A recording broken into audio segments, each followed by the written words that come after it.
This was the only time in human history that nuclear weapons were used in warfare. More than 200,000 people were killed. Hiroshima and Nagasaki were leveled in an instant. On August 15, 1945, Japan announced its unconditional surrender. But was this truly the reason they capitulated? A missing chapter of history is about to be revealed. On May 8, 1945, World War II in Europe officially came to an end. For millions of people across Europe, this marked the conclusion of the most devastating war in human history. Yesterday morning at 2:41 a.m. at General Eisenhower's headquarters, General Jodl, the representative of the German High Command, and of Grand Admiral Dönitz, the designated head of the German state, signed the act of unconditional surrender of all German land, sea, and air forces in Europe to the Allied expeditionary forces and simultaneously to the Soviet High Command. However, in the Pacific, the conflict continued. On the island of Okinawa, Japanese forces were determined to resist to the very end. This battle was part of the island-hopping strategy implemented by the United States beginning in mid-1943. The objective was to break through Japan's defensive perimeter, stretching more than 5,000 kilometers from the Caroline Islands, the Marianas, Palau, to the Philippines. Rather than attacking every small target, the United States chose to strike key strategic positions, locations suitable for building air bases, supply hubs, and launching points for subsequent operations. This strategy left tens of thousands of Japanese troops isolated on completely cut-off islands.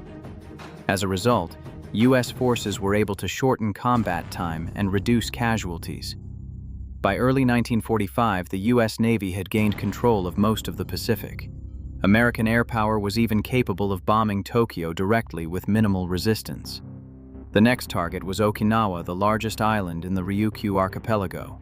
U.S. planners hoped to turn it into a forward base for the planned invasion of mainland Japan. On the other side, the land of the rising sun fully understood the island's strategic importance. Japan constructed a naval base there along with 7 airfields arranged in a triangular formation across the surrounding islands.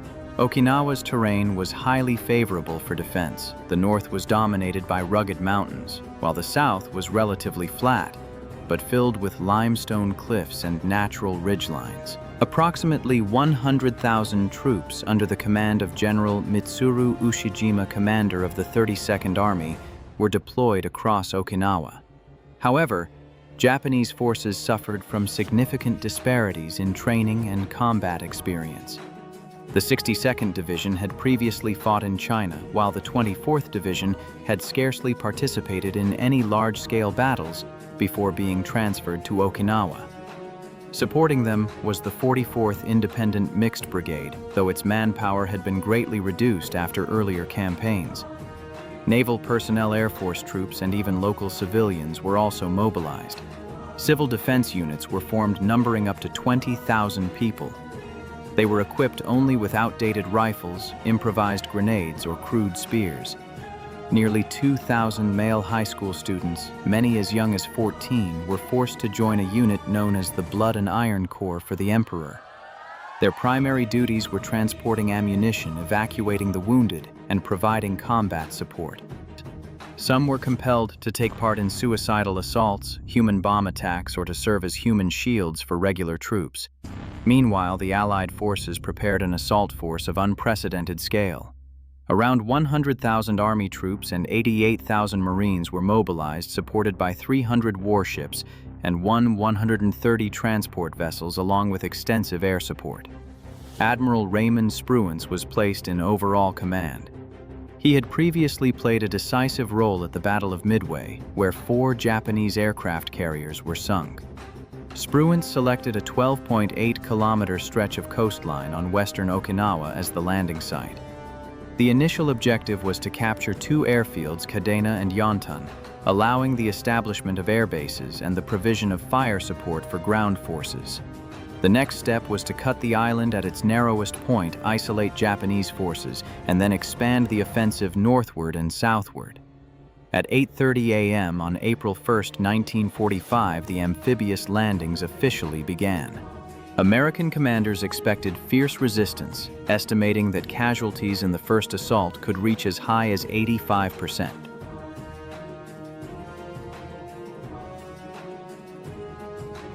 However, reality turned out to be completely different. When U.S. forces set foot on the island, they heard only a few scattered artillery barrages and sporadic mortar fire from the Japanese side. Out of the 50,000 troops who landed, only 55 were killed or went missing. These unbelievably light losses were in fact part of the Japanese plan. General Ushijima deliberately avoided engaging the enemy directly on the beaches. He understood that a head-on confrontation would see Japan's coastal defenses obliterated by overwhelming American firepower within minutes. Instead, he chose to lure the enemy deep into the Central Plains and implement a strategy known as elastic defense. Japanese forces concealed themselves in bunkers, caves, and heavily reinforced underground tunnels. Once the Americans advanced inland, the Japanese launched isolated ambushes. The objective was to wear down enemy strength and buy time to prepare defenses on the mainland. During the early days of April, U.S. troops advanced with relative ease.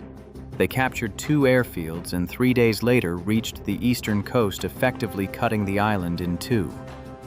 As Marine units moved north and Army forces pushed south, Japanese resistance intensified. Regular units and Okinawan militia carried out continuous surprise attacks. On April 4th, U.S. forces encountered the first major defensive line north of Shuri Fortress.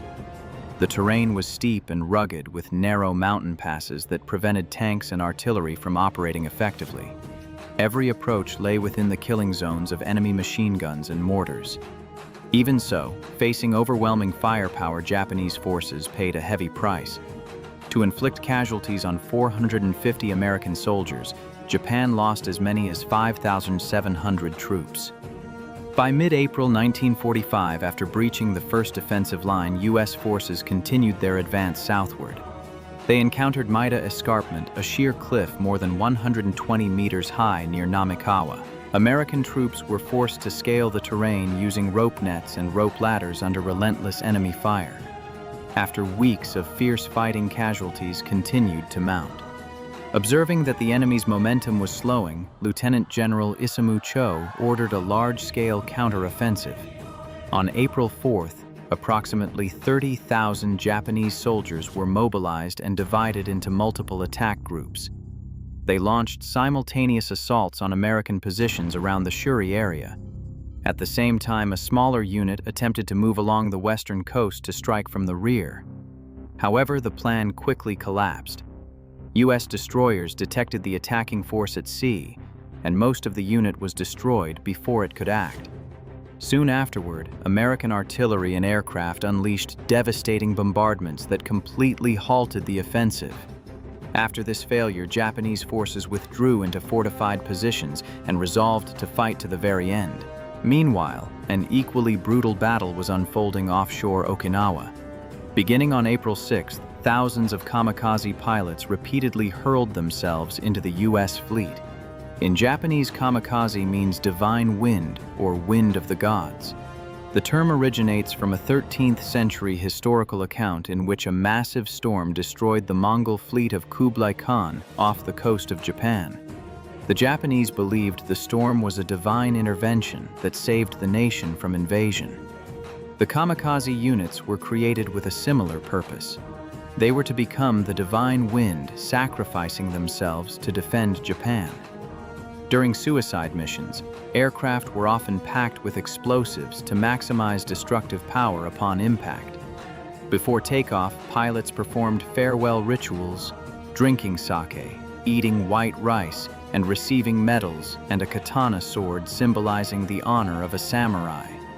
From 1944 onward, suicide attacks had appeared sporadically, but it was at the Battle of Okinawa that the Japanese military formally organized and trained dedicated squadrons specifically for this type of mission. Over the 3 months from April to June, a total of 100 to 800 suicide missions were carried out. By the end of the campaign, these forces had sunk 26 ships and damaged another 225, causing more than 9,700 casualties. However, kamikaze attacks were not Japan's only desperate measure. The Japanese also devised an even more extreme suicide plan. On April 6, 1945, the Japanese battleship Yamato, the largest warship in the world at the time, was ordered to put to sea with only enough fuel for a one-way journey. Japan's plan was for the ship to ram itself onto the shore, split the American formation, and then be transformed into a fixed coastal fortress on land. However, before reaching its target, Yamato was detected by American aircraft and sunk in the East China Sea. More than 3,000 crewmen lost their lives. By the end of May, fighting on Okinawa grew increasingly brutal. Relentless rain turned the battlefield into knee-deep mud. Forces launched a decisive offensive to break the Japanese defensive lines.